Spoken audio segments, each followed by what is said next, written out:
युग में आप सभी का स्वागत है। यहाँ आपको हर तरह की कहानियाँ मिलेगी। प्रेम कहानी से लेकर मर्डर तक और रहस्य से लेकर हॉरर तक और बच्चों की कहानी से लेकर रोमांस तक। यह कहानियों का युग है। तो आइए चलते हैं इस युग में और कहानियों का आनंद लेते हैं। आज की कहानी है खीर का लालच। हरियाली नगर गांव में राम सिंह और मैना दोनों पति पत्नी बहुत ही मेहनती थे। बहुत मेहनत से वो अपना घर चलाया करते थे। रोज सवेरे उठकर राम सिंह 2 किलोमीटर दूर जाकर वीर से हमेशा की तरह दूध खरीदा करता था और फिर घर जाकर वह अपनी बीवी को देता था। उसकी बीवी उस दूध का खीर बनाकर अलग अलग पतीले में उसे डालती थी और दोनों साथ मिलकर गांव के ही पास एक टेंट डालकर खीर बेचा करते थे। शुरू में उनकी आमदनी इतनी नहीं होती थी, पर फिर भी उन्होंने हार नहीं मानी और वह अपना काम चालू रखे। बस ऐसे ही करते करते कुछ 3 महीने बीत गए और इन 3 महीनों में राम सिंह को कस्टमर से काफी अच्छा रिस्पांस मिलने लगा और अब तो उनके कस्टमर्स भी भर गए थे। अब तो नौबत ऐसी आ गई थी कि कस्टमर्स हुआ करते थे और खीर खत्म हो जाया करता था कि उनके कस्टमर्स आकर खाली हाथ चले जाते थे। इस पर राम सिंह सोचता है, आहा, लगता है धंधा बढ़ाने का अब समय आ गया है। अब मैं एक काम किया करूंगा, मैं ज्यादा मात्रा में दूध खरीदा करूंगा ताकि मेरे कस्टमर्स को खीर के लिए खाली हाथ न जाना पड़े और उनको खीर मिलता रहे और इस तरीके से मेरा बिजनेस भी बढ़ेगा। वीरा भाई, मुझे कल से अधिक मात्रा में दूध लगेगा। मैं रोज तुमसे 6 लीटर दूध लेके जाया करता था, अब से मुझे 12 लीटर लगेगा। अरे हाँ, क्यों नहीं राम सिंह भाई, आप 6 लीटर लीजिए या 12 लीटर, आपको क्वालिटी A1 ही मिलेगी। और इस तरह से उस दिन से राम सिंह वीरा से 12 लीटर दूध खरीदना शुरू कर देता है। दिखावे के लिए वीरा तो बहुत अच्छा बनता था, पर उसको राम सिंह के धंधे से बहुत तकलीफ हुआ करती थी। राम सिंह सोचता है, पक्का ही राम सिंह का धंधा काफी अच्छा चल रहा है, क्यों ना मैं ऐसा कुछ करूँ कि जिससे राम सिंह का धंधा ही बंद पड़ जाए। हाँ, आइडिया। वीरा तुरंत ही अपने दूध में पानी मिलाने की तरकीब सोचता है, पर सिर्फ उस दूध में जो दूध वह राम सिंह को देने वाला होता है और इस तरह अपनी पत्नी की सहायता से दूध में पानी मिलाकर वह दूध तैयार रखता है जो कल वह राम सिंह को देने वाला होता है। और मैना और राम सिंह क्योंकि इस बात से अनजान होते हैं, वह उसी दूध का खीर बनाकर तैयार कर देते हैं हमेशा की तरह। तो जैसे ही राम सिंह उस खीर को चम्मच में उठाता है, वह एकदम पानी की तरह नीचे उतर जाती है। मैना, क्या हुआ? तुम्हारी खीर 2 दिन से पानी की तरह क्यों लग रही है? तुम खीर में पानी मिला रही हो क्या? क्या? खीर में पानी? नहीं, मैं खीर में पानी नहीं मिला रही जी। मैं ऐसा क्यों करूंगी? खीर में पानी मिलाने से उसका स्वाद ही बिगड़ जाता है, ये मैं जानती हूँ। मैं नहीं मिला रही खीर में पानी। तो फिर ऐसा क्यों हो रहा है? तुम भी देख रही हो ना मैना, 2 दिन से सारे ग्राहक कम हो गए हैं आना और कई लोग तो ये भी कह रहे हैं कि खीर का स्वाद ही बदल गया है। मुझे तो लगता है ये काम वीरा का है। वीरा ही अपने दूध में पानी मिलाना शुरू कर दिया है और जिस वजह से हमारे खीर का स्वाद बिगड़ रहा है। अरे मैना, पर वो दूध में पानी मिलाता तो बाकी गांव वाले भी तो कुछ कहते, पर गांव वालों से ऐसी कोई खबर तो नहीं आई है। कोई भी कुछ बात नहीं कर रहा, सिर्फ हमारे ही खीर की बात हो रही है। आपका कहना भी सही है। गाँव में ऐसी कोई बात ही नहीं हो रही है कि दूध में पानी मिलाया गया है। पर एक बात कहूँ, हम दूध वाला चेंज कर लेते हैं, देखते हैं कुछ असर होता है क्या। फिर हम देखेंगे कि आगे हमें क्या करना है। 2 दिन हमें ये भी करके देखना चाहिए। ठीक है, तुम्हें जैसा ठीक लगे वो भी करके देख लेते हैं। और बस इस तरह से राम सिंह और मैना ने अपना दूध वाला चेंज कर लिया और अब तो आज 5वां दिन है इस दूध वाले को दूध देते हुए और अब उन लोग की खीर बहुत पहले से भी ज्यादा अच्छी बन रही है। एक दिन वीरा और राम सिंह के रास्ते में मुलाकात हो जाती है। तब उससे वीरा पूछता है, अरे राम सिंह, काफी दिनों बाद दर्शन दे रहे हो। तुम तो मेरे यहाँ आते ही नहीं हो आजकल दूध लेने। क्या हुआ, तुम्हारा धंधा ठप पड़ गया है क्या? हा। अरे नहीं, धंधा ठप पड़े मेरे दुश्मनों का। मेरा धंधा तो पहले से और ज्यादा तेजी से चलने लग गया है और बात रही दूध की, वो तो कोई और घर आकर देकर जाता है। अभी कोई दूसरा आके देके जाता है? मतलब मेरे से क्यों नहीं लेते हो राम सिंह भाई अभी आप? हाँ, वो तो मुझे नहीं पता, इसका जवाब तुम खुद ही जानते होंगे। चलो चलता हूँ अभी। राम सिंह की बात सुनकर वीरा को पता चल जाता है कि शायद राम सिंह जानता था कि वीरा उसके दूध में पानी मिलाता है। और इसलिए वह चुपचाप वहाँ से चला जाता है बिना कुछ बोले। और इसी तरह से अब राम सिंह का खीर का बिजनेस बहुत ही ज्यादा अच्छा चलने लग गया था। वहाँ काफी ग्राहक आने शुरू हो गए थे और वह अब फेमस भी हो गया था पूरे गांव में कि अगर किसी का खीर लेना है तो राम सिंह के यहाँ का लेना है। एक दिन वीरा उसी रास्ते से गुजर रहा था तो उसने रास्ते में राम सिंह का ठेला देखा जहाँ पर काफी सारे ग्राहक खड़े थे। वहाँ इतने सारे ग्राहकों को देखकर वीरा मन में सोचता है, मैं तो इसका धंधा बंद करवाना चाहता था और इसके यहाँ पे इतने ग्राहक आ गए और मेरा ही उल्टा नुकसान हो गया।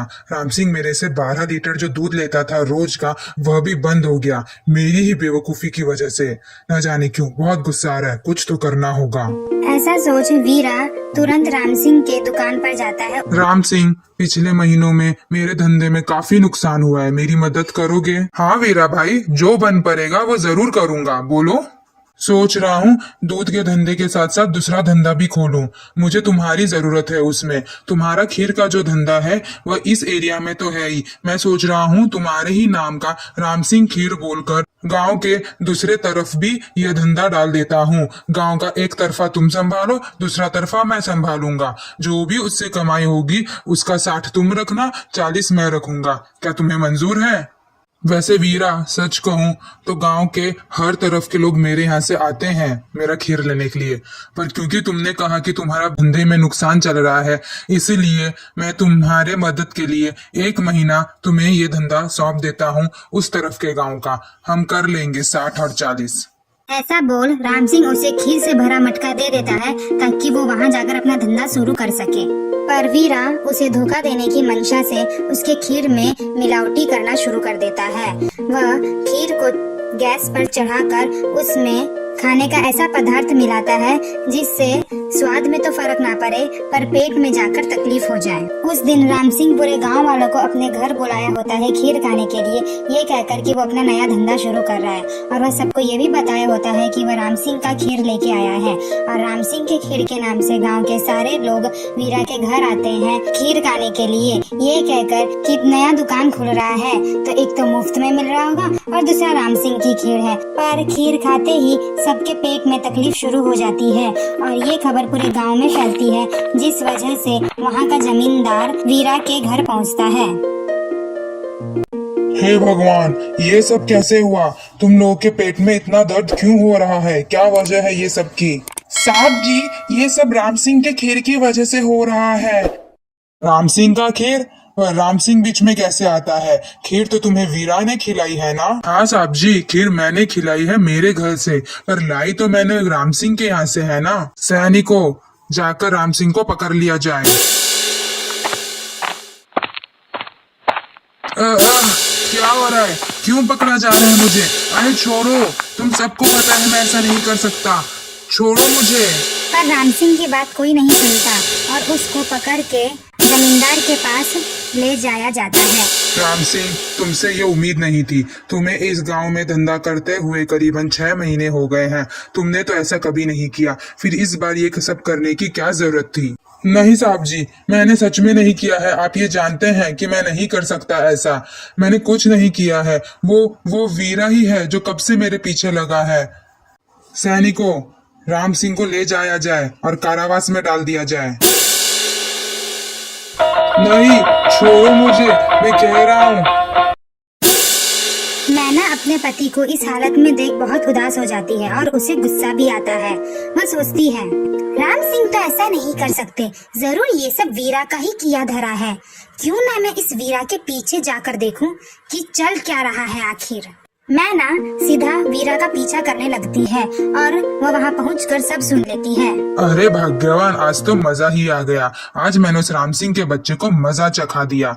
मैंने उस राम सिंह के खीर को खरीद कर आधा खीर अपने पास रख लिया और आधा खीर में ऐसी पदार्थ मिला दी जिससे स्वाद पे तो फर्क ना पड़े पर सबके पेट में तकलीफ हो जाए। और अब जो बचा हुआ खीर है वह मैं सारे गाँव वासियों को दूंगा, ये कहकर कि खीर वह मैंने बनाया है। अब राम सिंह का बिजनेस पड़ेगा ठप और मेरा धंधा शुरू हो जाएगा चलना। मैना तुरंत वीरा के घर के पीछे की तरफ जाती है और उसको वह बचा हुआ खीर वहाँ दिख जाता है। ओहो, तो ये खीर यहाँ पड़ा है जो राम सिंह का है, जिसमें कोई मिलावट नहीं है। अभी दिखाती हूँ जमींदार को और सारा चट्टा किट्टा खोल देती हूँ।